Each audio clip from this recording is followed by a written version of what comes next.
5 žingsnis. Dabar parsisiųstą audio failą mums reikia įsikelti į savo MP3 grotuvą, kurį mes nešiosimės su savimi visur. Aš parodysiu, kaip įkelti failus į iPodą. Jeigu jūs turite kitokį grotuvą, tada vadovaukitės gamintojo instrukciją. Norint įkelti garso failus į iPodą, reikia turėti programą iTunes. Mes ją susirasime internete. Štai mes turime rezultatus ir galime eiti iš karto ten, kur yra Download iTunes.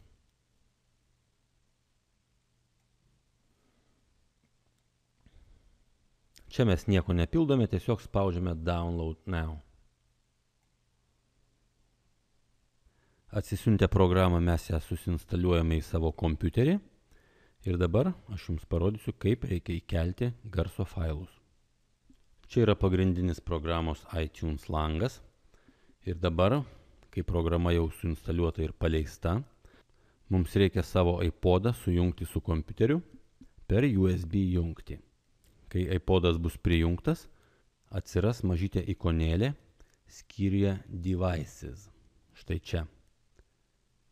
Norėdami įkelti savo failą, pirmiausia mes turime tą failą įkelti į iTunes, į muzikos skyrių, taip kaip čia ir pažymėta dabar. Tam mes paspausime File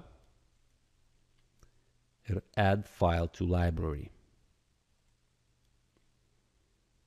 Čia susirandame, kur yra padėtas mūsų failas ir paspaudžiame ant jo 2 kartus. Štai failas jau yra čia. Galime patikrinti, ar čia tikrai tas failas, kuris mums yra reikalingas. Paspaudžiame groti. Greetings and goodbyes. Part 1. Meeting people. Taip, viskas tvarkoj. Dabar sekantis žingsnis, mums reikia keliauti į savo iPodą. Paspausime štai čia. Ir norėdami failą perkelti į iPodą, mes turime paspausti Autofill. Jis yra apačioje, štai čia. Ir dabar mes matome, kad failas jau atsirado mūsų iPode. Štai čia yra pažymėtas iPodas ir čia yra failas. Dabar mums reikia atjungti iPodą nuo kompiuterio.